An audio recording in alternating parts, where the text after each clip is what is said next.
जय हिंद दोस्तों, आप सभी का स्वागत है आपके इस यूट्यूब प्लेटफॉर्म MCQ स्टडी पर। आज हम एक नई सीरीज़ शुरू कर रहे हैं और आपको ऐसे ही समय समय पर हर 3-4 दिन में आपको दो 3 या 4 दिन में आपको एक व्यक्तित्व का परिचय मिलता रहेगा। जैसे आज हम नेल्सन मंडेला जी के बारे में बता रहे हैं। तो सबसे पहले दोस्त, आपने सुना होगा कि जीतता वही है जो अपनी हार को अपने लड़ने की शक्ति, मेहनत और लगन से लगातार टालता रहता है। तो आज हम जानेंगे एक ऐसे शख्स के बारे में जो स्वयं में संघर्ष की मिसाल रहा है। ये शख्स जिसने अपने जीवन के लगभग 27 वर्ष जेल में बिताए, उसके बाद अपने संघर्ष के दम पर ही अपने देश का राष्ट्रपति बना और 1990 में पहले भारत रत्न और फिर 1993 में नोबेल पुरस्कार से सम्मानित हुआ।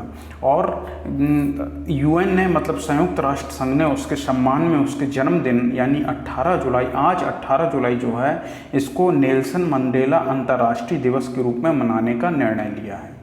तो आज हम बात कर रहे हैं नेल्सन मंडेला जी के बारे में। नेल्सन मंडेला जो दक्षिण अफ्रीका के पूर्व राष्ट्रपति रहे हैं, उन्होंने 1994 से लेकर 1999 तक दक्षिण अफ्रीका के राष्ट्रपति के रूप में पद को सुशोभित किया है। तो आज हम नेल्सन मंडेला के बारे में बात करते हैं। नेल्सन मंडेला को जो जन्म हुआ था आज के दिन ही 18 जुलाई 1918 को मेजो दक्षिण अफ्रीका, मेजो गांव था दक्षिण अफ्रीका में इनका जन्म हुआ था। इनके बचपन का नाम क्या था? इनके बचपन का नाम था रोहिल हाला मंडेला। हम आपको बताएंगे फिर इनका नाम नेल्सन मंडेला कैसे पड़ता है। रोहिल हाला मंडेला इनके बचपन का नाम था और इनको प्यार से जो दक्षिण अफ्रीका के लोग थे वो मदीबा कहते थे। बुजुर्ग के लिए एक सम्मान सूचक शब्द किया जाता है तो उन्हें मदीबा भी कहा गया। अश्वेतों के गांधी के रूप में भी उन्हें प्रसिद्धि मिली। अश्वेतों के गांधी के रूप में, दक्षिण अफ्रीका के राष्ट्रपिता के रूप में उन्हें जाना जाता है और दक्षिण अफ्रीका में लोकतंत्र के प्रथम संस्थापक के रूप में भी नेल्सन मंडेला जी को जाना जाता है। तो जब जन्म हुआ इनका 18 जुलाई 1918 को मेजो गांव दक्षिण अफ्रीका में, तो इनके पिता का क्या नाम था? इनके पिता थे गेडला हेनरी मफा केनेस्वा। याद रखिएगा, गेडला हेनरी मफा केनेस्वा इनके पिता थे और इनकी माता नेकफ्यू नोस्केनी, याद रखिएगा, नेकफ्यूफी नोस्केनी इनकी माता का नाम था। तो इनका जब जन्म होता है तो ये क्यों प्रसिद्ध रहे हैं? ये नस्ल भेद और रंग भेद के खिलाफ, दक्षिण अफ्रीका में जिस समय इनका जन्म हुआ उस समय बहुत ही ज़्यादा रंग भेद फैला हुआ था और नस्ल भेद फैला हुआ था। जैसे जो अश्वेत लोग थे और जो गोरे लोग, जो श्वेत लोग थे, उन लोगों के लिए सब कुछ अलग अलग था। उनके रहने की जगह, उनके चलने की जगह, उनके खाने की जगह, ये सब बिल्कुल अलग था। तो नेल्सन मंडेला इसी माहौल में बड़े होते हैं। नेल्सन मंडेला इसी माहौल में जब बड़े होते हैं तो फिर उनकी जो स्कूली शिक्षा होती है क्लार्कबरी बोर्डिंग स्कूल में उनकी स्कूली शिक्षा होती है। उसके बाद फिर स्कूली शिक्षा के बाद वो मैट्रिक के लिए जाते हैं वेल्सियन सेकेंडरी स्कूल। ये हम आपको यहाँ बता देते हैं कि नेल्सन मंडेला अपने परिवार में इन्होंने पहले व्यक्ति थे जिन्होंने पढ़ाई की है। तो क्लार्कबरी बोर्डिंग स्कूल में इनकी स्कूली शिक्षा होती है। उसके बाद वो मैट्रिक करने जाते हैं वेल्सियन सेकेंडरी स्कूल में। मैट्रिक जब हो जाता है तब वो स्नातक के लिए फोर्ट हरे कॉलेज में दाखिला लेते हैं। फोर्ट हरे कॉलेज कौन थे? फोर्ट हरे कॉलेज जो था वो अश्वेतों के लिए कॉलेज बनाया गया था। याद रखिएगा, अश्वेतों के लिए कॉलेज बनाया गया था। अब हम यहाँ पर हम आपको बता रहे हैं कि जो नेल्सन उन्हें नाम मिला है, नेल्सन नाम मिलता है उन्हें कब? जब उस समय जब रंग भेद का बहुत ही ज़्यादा वहाँ पर दक्षिण अफ्रीका में प्रभाव चल रहा था, रंग भेद बहुत ज़ोरों से होता था। तो जब कोई अश्वेत बच्चा अगर पहली बार स्कूल जाता था तो उसका कोई क्रिश्चियन नाम रख देते थे। तो इनका नाम हमने आपको बताया है क्या था? रोहिल हाला मंडेला था। तो वहाँ पर जो टीचर ने इन्हें क्रिश्चियन नाम दिया था, क्या? नेल्सन नाम दे दिया था। तब से ये नेल्सन मंडेला के रूप में प्रसिद्ध हुए हैं। ठीक है, प्रसिद्ध हुए हैं। उसके बाद इन्होंने अपना जो स्कूलिंग की मैट्रिक किया वेल्सियन सेकेंडरी स्कूल से, स्नातक किया फोर्ट हरे कॉलेज में दाखिला लेते हैं स्नातक के लिए। लेकिन ये और फोर्ट हरे कॉलेज क्या था, जो अश्वेतों के लिए कॉलेज यहाँ पर ये बनाया गया था, उच्च शिक्षा के लिए अश्वेतों के लिए कॉलेज था ये। इसके बाद इन्हें कॉलेज में आंदोलन करते हैं ये रंग भेद वगैरह के खिलाफ और नस्ल भेद के खिलाफ, तो इन्हें कॉलेज कैंपस से निकाल दिया जाता है। फिर इनके घर परिवार वाले इनकी शादी करना चाहते थे, तो ये भागकर 1941 में जोहान्सबर्ग चले जाते हैं। वहाँ पर ये सुरक्षा गार्ड की भी नौकरी करते हैं, क्लर्क की भी नौकरी करते हैं और किसी तरह पत्राचार के माध्यम से अपना स्नातक पूरा करते हैं। और इसी दौरान 1944 में इनकी मुलाकात एल्विन मेस से होती है, उनके साथ ये शादी के बंधन में बंध जाते हैं। एल्विन मेस से 1944 से 1957 तक ये शादी के बंधन में बंधे रहते हैं। 1957 में फिर ये एल्विन मेस से दोनों लोग ये अलग हो जाते हैं। तो हमें ये जानना यहाँ पे ज़रूरी है कि हमने जब आपको बताया कि 1990 में यहाँ भारत रत्न इन्हें मिला था, तो 1990 में जो भारत रत्न मिला था, तो ये दूसरे विदेशी थे जिन्हें भारत रत्न मिला था। पहले विदेशी कौन थे, खान अब्दुल गफ्फार खान को मिला था, और दूसरे विदेशी थे नेल्सन मंडेला जिन्हें ये पुरस्कार मिला हुआ था।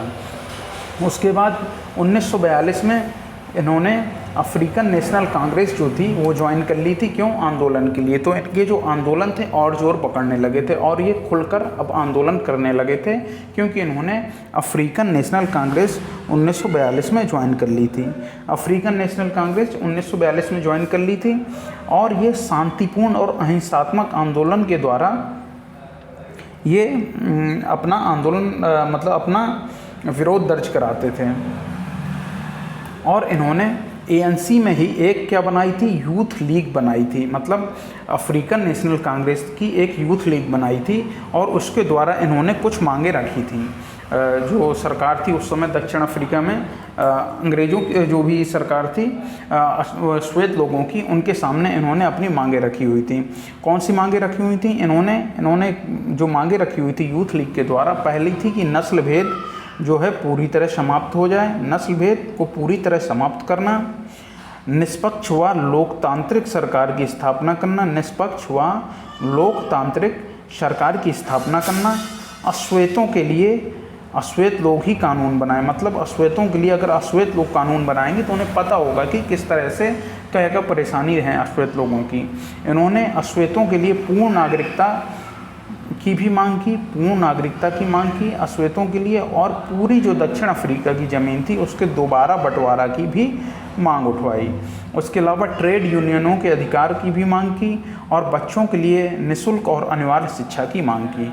तो क्या इनकी मांगी थी? जो इन्होंने अफ्रीकन नेशनल कांग्रेस जो इन्होंने बनाई उसकी यूथ लीग में इन्होंने यूथ लीग के द्वारा क्या क्या मांगे रखी? नस्ल भेद समाप्ति, निष्पक्ष व लोकतांत्रिक सरकार का गठन, अश्वेतों के लिए कानून अश्वेत लोग ही बनाएं, पूर्ण नागरिकता की बारे में और ज़मीन के दोबारा बंटवारे के बारे में, ट्रेड यूनियन के अधिकार के लिए, बच्चों के लिए निःशुल्क शिक्षा, निःशुल्क और अनिवार्य शिक्षा के लिए। फिर क्या होता है? इनका प्रभाव धीरे धीरे बढ़ने लगता है। 1956 में इन्हें देशद्रोह के आरोप में गिरफ्तार कर लिया जाता है। 1956 में इन्हें देशद्रोह के आरोप में गिरफ्तार कर लिया जाता है। उस समय देशद्रोह का क्या जो था सज़ा रखी गई थी, मृत्युदंड रखी गई थी। तो ये जो उस समय मुकदमा इन पर चलता है देशद्रोह के आरोप में, तो मुकदमा ट्रेजन ट्रायल नाम से बहुत मशहूर होता है और इससे उनकी प्रसिद्धि और धीरे धीरे बढ़ने लगती है। और 1961 में इन्हें रिहाई मिल जाती है। 1961 में नेल्सन मंडेला और उनके 29 साथी रिहा हो जाते हैं ट्रेजन ट्रायल नामक मुकदमे से। उसके बाद ये जो नेल्सन मंडेला थे, अभी तक ये लगभग 20 सालों तक शांतिपूर्ण और अहिंसात्मक आंदोलन जारी रखते हैं। लेकिन 1962 के आसपास ये एक सशस्त्र लड़ाका दल जिसका नाम था क्या था, उनकोंतो वे सजवे, इसे MK नाम से भी जाना जाता था। ये सशस्त्र लड़ाका दल उनकोंतो वे सजवे का गठन करते हैं जिसे MK नाम से भी जाना जाता है और इसके अध्यक्ष अध्यक्ष बन जाते हैं। फिर क्या रहता है कि जो इनकी गिरफ्तारी के लिए आदेश निकलने लगते हैं। तो गिरफ्तारी से बचने के लिए नेल्सन मंडेला क्या करते हैं कि इनका जो नया दल बनाया था सशस्त्र लड़ाका दल, उन कोंतो वे सिजवे पर प्रतिबंध लगा दिए जाते हैं सरकार के द्वारा। जो रंगभेदी सरकार थी वर्तमान में तत्कालीन सरकार थी दक्षिण अफ्रीका में, उसके द्वारा प्रतिबंध लगा दिए जाते हैं। और गिरफ्तारी के लिए नेल्सन मंडेला की गिरफ्तारी के लिए वारंट जारी कर दिया जाता है। तो गिरफ्तारी से बचने के लिए नेल्सन मंडेला अपना एक नकली नाम रखते हैं। क्या नाम रखते हैं? डेविड मोत्स्यामाई नाम रखते हैं। क्या नाम रखते हैं? डेविड मोत्स्यामाई अपना नाम रखते हैं गिरफ्तारी से बचने के लिए। और ये देश से बाहर चले जाते हैं और लगभग 17 माह तक ये देश से बाहर रहते हैं।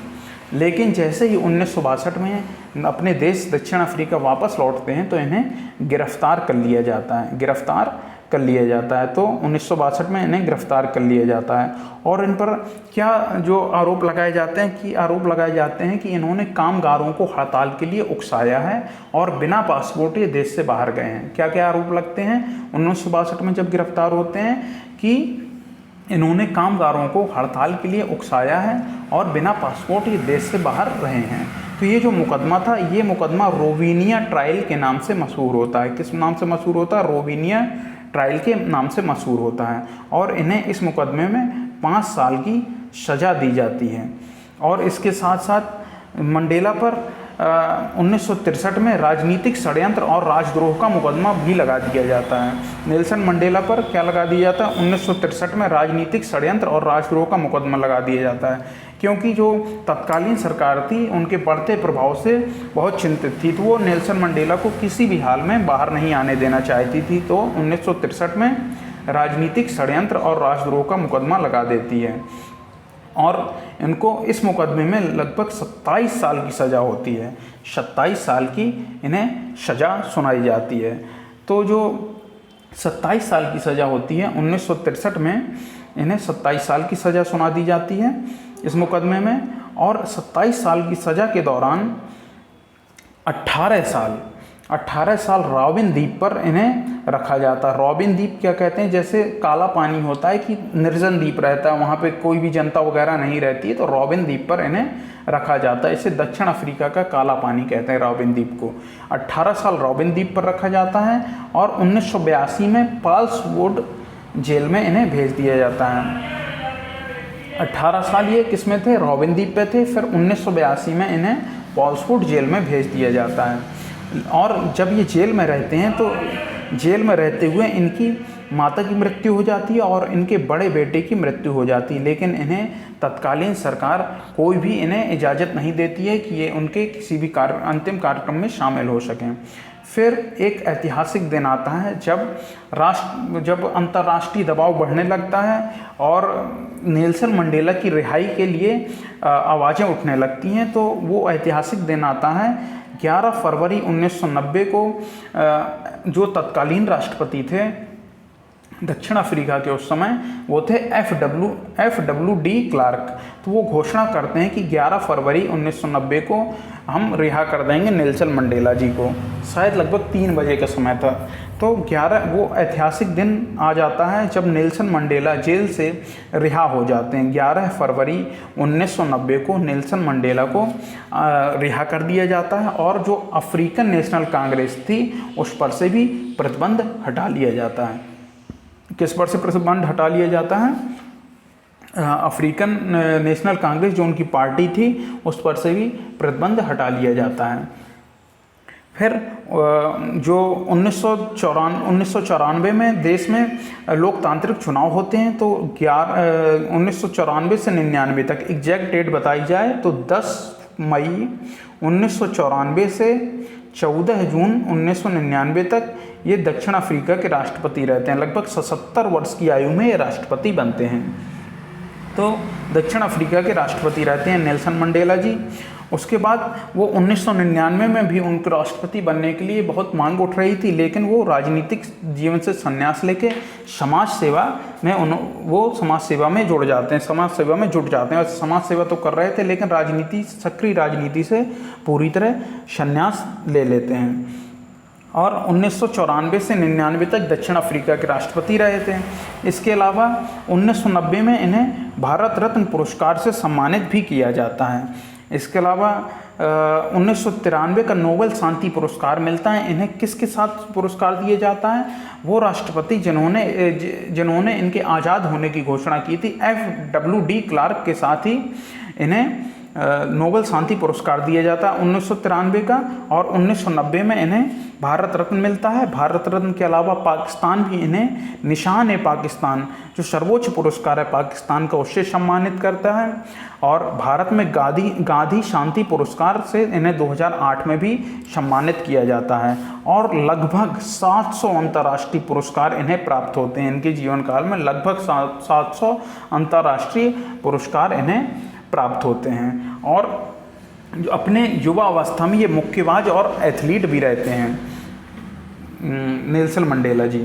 तो नेल्सन मंडेला उसके बाद फिर ये अपने पैतृक गांव में आकर रहने लगते हैं। जोहान्सबर्ग में इनका पैतृक गांव था। जोहान्सबर्ग में एक गांव था जो इनका पैतृक गांव था। फिर 5 दिसंबर 2013 को इनका निधन हो जाता है। एक ऐसी शख्सियत जो दक्षिण अफ्रीका एवं समूचे विश्व में रंगभेद के खिलाफ प्रतीक के रूप में उभरे थे। तो उनका जो निधन हो जाता है 5 दिसंबर 2013 को कुनू दक्षिण अफ्रीका में इनका निधन हो जाता है। तो हमें क्या याद रखना है? सबसे इम्पोर्टेंट जो है कि इन्हें 1990 में भारत रत्न मिला था। ये भारत के संदर्भ में पूछा जा सकता है। 1993 में नोबेल शांति पुरस्कार मिला था। और 11 फरवरी 1990 में ये रिहा हुए थे। और हाँ, 1991 में ये अफ्रीकन नेशनल कांग्रेस के अध्यक्ष भी बनते हैं। तो कुछ ऐसे लोग होते हैं जो दुनिया में आते हैं और चले जाते हैं, लेकिन उनका प्रभाव समूचे विश्व पर एक लंबे समय तक हमेशा बना रहता है। तो उनमें से नेल्सन मंडेला भी प्रमुख थे। नेल्सन मंडेला किससे प्रभावित रहते हैं? नेल्सन मंडेला महात्मा गांधी के विचारों से बहुत प्रभावित रहते हैं और महात्मा गांधी को अपना आदर्श भी मानते हैं। 1990 में जब ये रिहा हुए थे तो सबसे पहले इन्होंने भारत की ही यात्रा की थी। ये इनका भारत के प्रति असीम प्रेम दिखाता है। तो दोस्तों, हमने आपको नेल्सन मंडेला जी के बारे में बताया, जिनका आज 18 जुलाई 1918 को जन्म हुआ था। तो दोस्तों, अगर आपको ये वीडियो पसंद आया तो इस वीडियो को लाइक करिए, कमेंट करिए, शेयर करिए।